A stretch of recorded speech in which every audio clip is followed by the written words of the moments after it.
Hey everyone, welcome to Judging for the Win. I'm Dave, and this is my daily ruling. Today's question was suggested by a viewer. Thanks to Doggish Ketchup for this one. Amy attacks with Tetsuo. Can she flash in an Embercleave in response to its ability and equip it to Tetsuo? Alright, so in order to answer this question, we're going to need a couple of important pieces of information.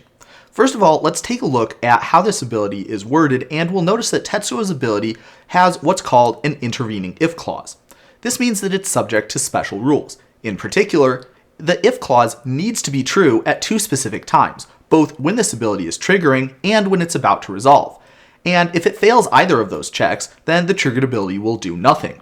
If the if condition is not satisfied at the time when the triggered ability is triggering, it just doesn't trigger at all. And if it's not satisfied at the time when it's about to resolve, then it won't resolve at all. It'll get removed from the stack with no effect. And so with that, we have an answer to the first part of our question, which is that if the Tetsuo does not have any equipment on it at the time when it's attacking, then that means its triggered ability will not trigger at all and it won't do anything. The second piece of information we're going to need is going to be this rule here. And I'll paraphrase a little bit, but basically what it's saying is anytime the game needs some information for a triggered ability that's resolving, as long as it didn't need that information to put that triggered ability on the stack, then it determines that ability's information at the time when it's resolving. And that means that we can do some stuff in between when the triggered ability triggers and when it resolves, and that's going to help us get some better outcomes when the triggered ability does get to resolve. So let's take a little bit of a time and examine exactly how that might apply to this specific situation. In particular, I want to point out that the highest mana value among equipment that's attached to Tetsuo is one of those pieces of information that's determined as the ability resolves rather than as it's put onto the stack. So let's take a look at a play pattern that Amy might want to use. So she attacks with Tetsuo. And remember, she needs to have some equipment attached to the Tetsuo at this time, or else the triggered ability isn't going to trigger at all because of that intervening if rule that we talked about before. However, if there is an equipment, let's say a Bone Splitter, which has a mana value of 1, then she can play the Embercleave in response to that triggered ability. So let's look through exactly what happens step by step. First, she's going to attack with a Tetsuo, then the triggered ability is going to trigger, and the game is going to see that there is an equipment attached to Tetsuo, so it's going to pass that first check for the intervening if clause. That means that it's time to put the triggered ability onto the stack. Now, when we're putting the triggered ability on the stack, that's the time when we have to say what mode we're using, so the top one or the bottom one. And it's also the time where we need to say what the targets are, if applicable. We'll notice that the top mode says that we have to target the thing that we're dealing damage to. But I want to point out something very interesting, which is that the bottom ability doesn't actually target anything. And that means that we wouldn't have to say any information at all about what instant or sorcery that we were planning on playing. In fact, based on what I was saying before, we don't actually have to say which instant or sorcery we want to use until that triggered ability resolves.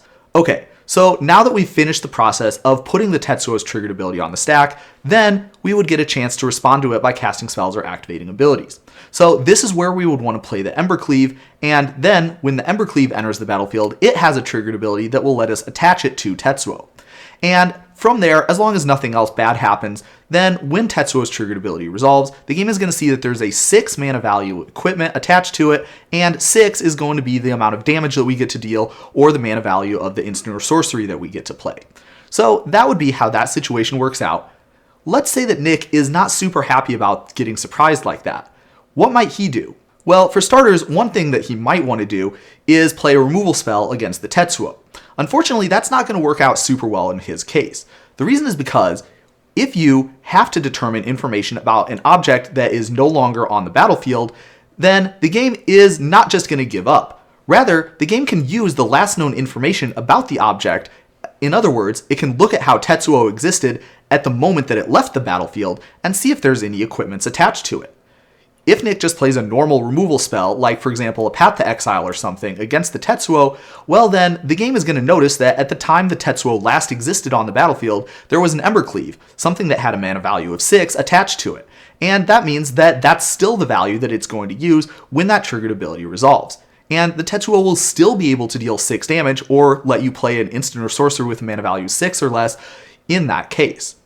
Another play that Nick probably would have better luck with would be if he played something like a Disarm against the Tetsuo. If that were the case, then the Tetsuo would not have any equipments attached to it at the time when the game did the second check for whether the intervening if clause was true.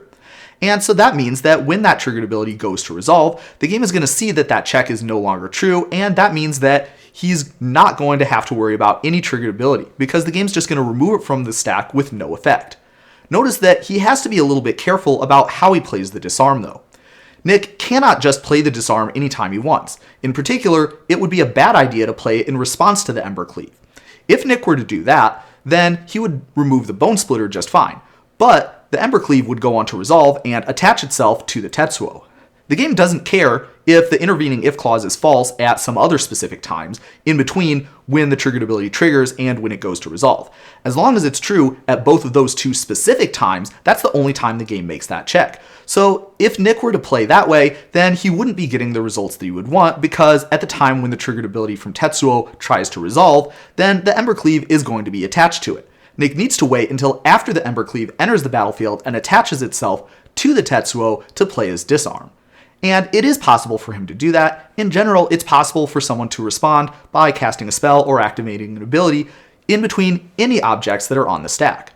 So it would be possible for Nick to wait until right about as the triggered ability from Tetsuo is about to resolve, and then respond with the disarm at that point. Now, Amy is probably kind of sad about this situation happening, so what could she do to try to fight back? Well, there is something that I thought of, but it would be kind of a Pyrrhic victory for her. Let's remember what we were just talking about. If the game cannot find Tetsuo in the zone that it's supposed to be in at the time when that triggered ability resolves, then it doesn't just give up. Rather, it looks for the last known information about whether or not Tetsuo was equipped and what kind of equipments were attached to it. So that would mean that Amy would be able to play some spell in response to the disarm, and if she were able to do that and get her Tetsuo off the battlefield that way, then that would mean that the last known information about her Tetsuo would include it having the Embercleave attached to it. So that would mean that if Amy's prepared to make that sacrifice, she would be able to get the full effects of the triggered ability from Tetsuo that turn. Let's of course note that this is something that Amy would need to be careful about timing-wise too. Remember that Nick has to play the disarm after the Embercleave gets attached, or else he would still have to worry about the Embercleave getting attached to the Tetsuo and the Tetsuo having that equipment attached to it at the time when its triggered ability tried to resolve. Likewise, Amy needs to play her removal spell against the Tetsuo in response to the disarm, or in other words, sometime before the disarm removes all the equipments from it. Otherwise, the last known information about Tetsuo would not include any equipments being attached to it. So Amy needs to respond to the disarm and not play her removal spell after the disarm is already resolved. Whew, that was a lot of interactions and a really complicated stack problem. Give yourselves a big hand if you were able to follow what was going on all the way through, and if you understand exactly how you need to play timing-wise in order to make this work out best for both Amy and Nick's perspective. But that's all I have for you today. How did you do? Join me again next time for another daily ruling. But until then, I hope you have a great day.